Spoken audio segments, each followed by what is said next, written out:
Stage Pass, Institute of Gaming. For more details, contact 709396596.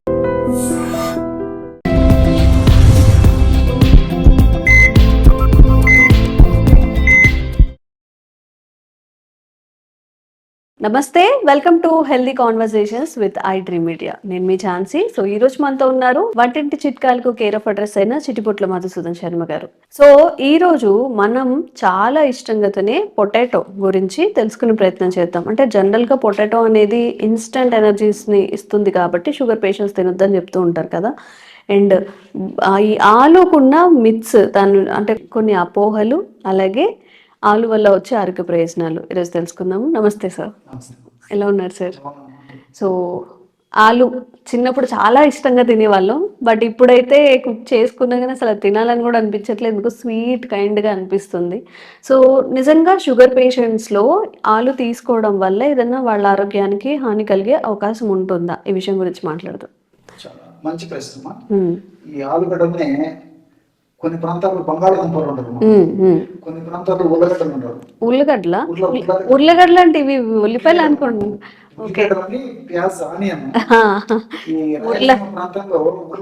ఉల్లగడ్డ జిల్లాలో ఎక్కువ ప్రాంతాల్లో ఉల్లగడ్డలు కోస్తా ప్రాంతాల్లో మరి బంగాళదుంప అంటారు. అవును.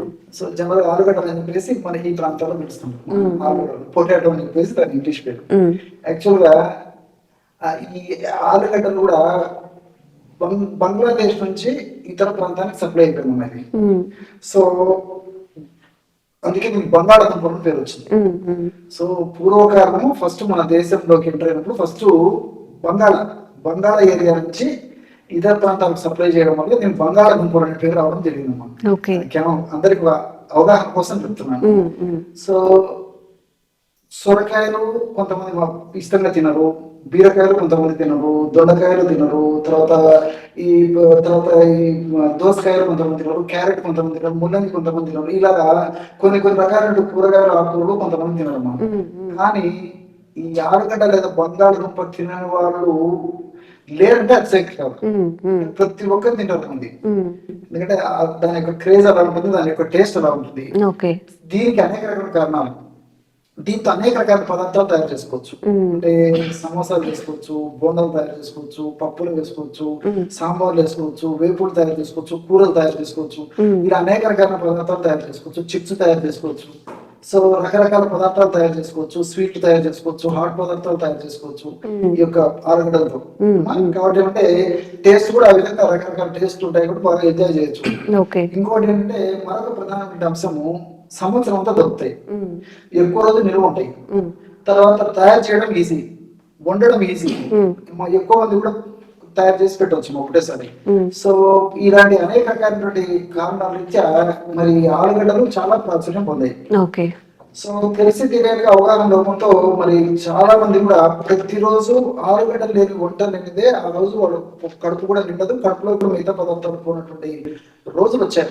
ప్రతి ఇంట్లో ఆలుగడ్డలు లేనటువంటి రోజు లేదంటే అసక్తి కాదు.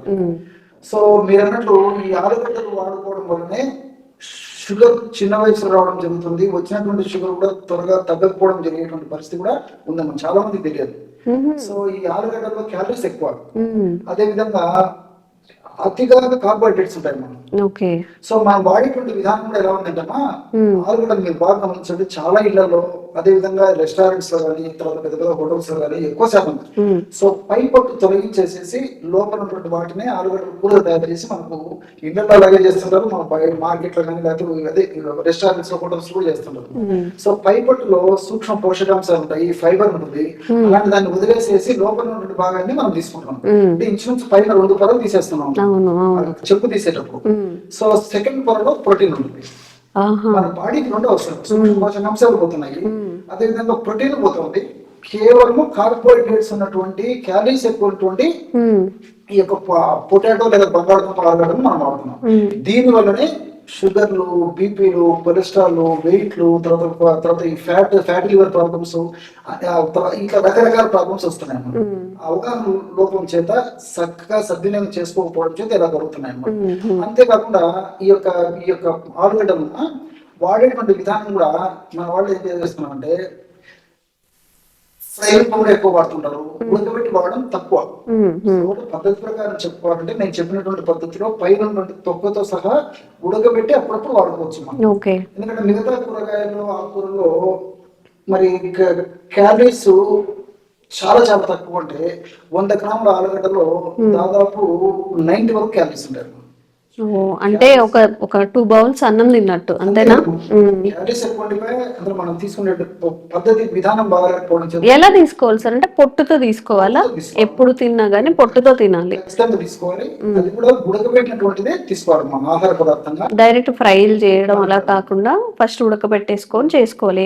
కర్రీగా గానీ ఫ్రైగా గానీ. అంతే. సో ఎప్పుడైతే నూనెతో వేయించడం కానీ నూనెలో డీప్ ఫ్రై చేయడం కానీ ఇలాంటివన్నీ చేస్తే ఉన్నటువంటి సుగుణాలన్నీ నాశనం పోతాయి. అవును. ఇంకా దానికి ఇంకా ఫుడ్ కాకుండా ఇంకా ఏదో బాగా ఎక్కువ క్యాలరీస్ కార్బోహైడ్రేట్స్ ఉన్న ఒక ఆహార పదార్థం అవుతుంది అంతే. బాడీకి హాని చేసేది. ఇప్పుడు మనం చేసేటువంటి మిస్టేక్స్ అంతా అవే కాబట్టి జబ్బులు కూడా ఎక్కువైపోతున్నాయి. సో దీనివల్ల ఏమైతుంటే వేపుడు చేసినటువంటి పదార్థాలు తీసుకోవడం వల్ల దాంట్లో ఉప్పు కారం మసాలాలు ఎక్కువ ఇస్తున్నాము. కొంచెం చింతపులుపు ఇలాంటి పదార్థాలు తయారు చేసి చింతపులుపు ఎక్కువ వాడాల్సి వస్తుంది.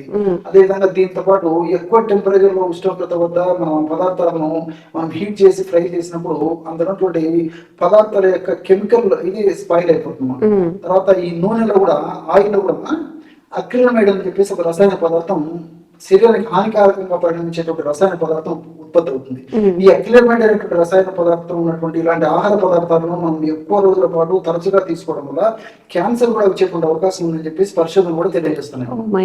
సో క్యాన్సర్ వచ్చేదానికి ఇది కూడా వన్ ఆఫ్ ది రీజన్ అనమాట. అక్రిలమైడ్ నూనె పదార్థాలు విపరీతంగా తీసుకుంటున్నాము. వాటిలో బంగాళదుంప చెప్పనక్కర్లేదు, ప్రతిరోజు ఏదో ఒక రూపంలో తీసుకుంటున్నాం. సో ఇక్కడ మరొకటి కూడా ఏంటంటే ఆల్రెడీ మన సౌత్ ఇండియా విషయం తీసుకుంటే బియ్యం ఎక్కువ వాడుతుంటాం దైనందిన జీవితంలో ఆహార పదార్థంగా. బియ్యంతో పాటు మరి బియ్యంతో అన్నం తయారు చేసుకోవడము లేకపోతే ఇతర పదార్థాలు తయారు చేసుకోవడం వీటితో పాటు బంగాళదుంప ఏదో ఒక రూపంలో ఉపయోగించుకుంటాం. సో పాలిష్ బియ్యము వల్ల మనకు హాని జరుగుతుంది బికాస్ ఆఫ్ మచ్ కార్బోహైడ్రేట్స్. బంగాళదుంపతో తీసుకున్నట్టు పదార్థాల వల్ల ప్రాబ్లం కలుగుతుంది. సో సౌత్ ఇండియా ఈ పద్ధతిలో మనం ఒక కోణంలో ఆలోచన చేస్తే నార్త్ ఇండియాలో వాళ్ళు గోధుమలు వాడతారు. రోటీలు చపాతీలు తుల్కాలు ఇలాంటివన్నీ గోధుమతో మైదా పిండి తయారు చేసిన పదార్థాలు నార్త్ ఇండియాలో వాడతారు. వాళ్ళు విపరీతంగా మనకంటే ఎక్కువ కూడా ఇవి వాడతారు అన్నమాట. సో అందులో వాళ్ళు కూడా ఇలాంటి సమస్యలు ఉన్నాయి. సో ఇద్దరిలో అంటే సౌత్ ఇండియాలో ఆహారంలో సరిగ్గా అవగాహన లేకపోవడం చేత ఇటువంటి ఆహార పదార్థాలు తినడం వల్ల సౌత్ ఇండియన్స్ లో ఇలాంటి ప్రాబ్లమ్స్ వస్తున్నాయి, నార్త్ ఇండియన్స్ లో కూడా ఇలాంటి ప్రాబ్లమ్స్ వస్తున్నాయి. సో కాబట్టి అంటే పైన ఉన్నటువంటి తొక్కతో సహా వండుకొని తినడం మంచిదమ్మా. ఇదొక పద్ధతి. ఈ విధంగా తీసుకోవడం వల్ల సర్వసాధారణంగా మితంగా తీసుకోవడం వల్ల ప్రాబ్లం ఉండదు. అది కూడా మితం అని చెప్పేసి చాలా మితంగా తీసుకోవాలమ్మా. రోజు తీసుకోవడం ఏమాత్రం క్షేమదాయకం కాదు, ఆరోగ్యదాయకం కాదు, ఆమోదాయకం అంతకన్నా కాదమ్మా. సో మితంగా అప్పుడప్పుడు తీసుకోవాలి. ఆ బంగాళదుంప తీసుకున్నప్పుడు కూడా మిగతా కూరలు కూడా వీలైతే దాంట్లో కలిపేటువంటి కూరలు కూడా ఎక్కువ ఉండడానికి ప్రయత్నం చేయాలి. ఈ కరివేపాకు ఇలాంటివి ఎక్కువ కలుపుకోవడం వల్ల ఈ ఫైబర్ శాతం ఉంటుంది కాబట్టి బంగాళదుంపలో ఉండే కార్బోహైడ్రేట్స్ త్వరగా చక్కెరగా మారకుండా ఉండేది కూడా ఉపయోగపడతాయి అన్నమాట.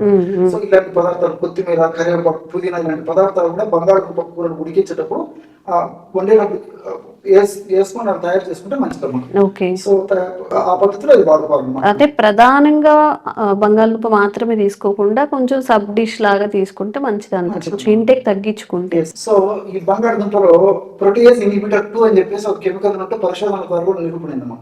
సో ఈ ప్రోటీయేజ్ ఇన్హిబిటర్ 2 అనేటువంటి పదార్థం బంగాళదుంప మనం తిన్నప్పుడు మన జీర్ణ వ్యవస్థలో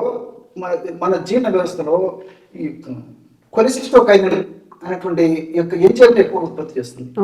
ఈ కొలెసిస్టోకైన్ అనేటువంటి ఎంజైమ్ ఎక్కువ ఉత్పత్తి అయితే ఆకలి తగ్గిపోతుంది. సో ప్రోటీయేజ్ ఇన్హిబిటర్ బంగాళదుంప మనం తీసుకోవడం వల్ల ఈ యొక్క ప్రభావం చేత కొలెసిస్టోకైన్ ఎంజైమ్ ఎక్కువ ఉత్పత్తి అవుతుంది కాబట్టి ఆకలి తగ్గిపోతుంది. కాబట్టి ఆకలి తగ్గడం వల్ల మనం తక్కువ ఆహారం తీసుకోవడానికి అవకాశం ఏర్పడుతుంది అనమాట.